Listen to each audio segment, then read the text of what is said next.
Selain itu konon kejadian misterius juga kerap terjadi di kawasan pulau tersebut. Kejadian yang menelan korban seperti pengunjung atau pemancing tewas tenggelam. Diceritakan juga jasad korban seperti diinapkan di dalam air.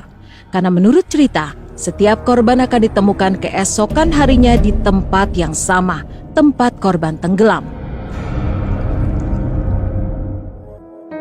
Hal lain yang menyeramkan juga sering terjadi di kawasan Danau Sunter tersebut.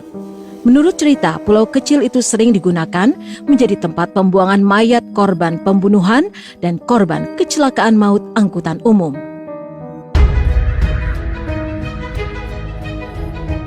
Menurut cerita turun-temurun di sekitaran danau tersebut, sering terjadi kecelakaan angkutan umum, seperti tiba-tiba angkutan tercebur ke danau tanpa sebab.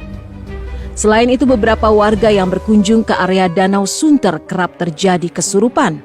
Legendanya, bila terjadi kesurupan, diyakini pengunjung melakukan hal-hal terlarang, seperti berkata kotor di area Danau Sunter.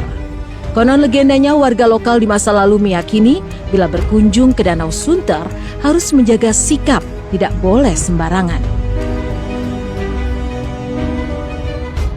Begitu banyak cerita-cerita yang di luar nalar.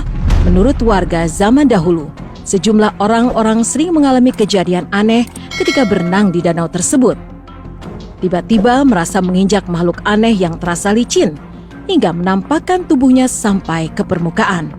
Hal tersebut membuat warga di zaman dahulu takut untuk berenang di danau tersebut.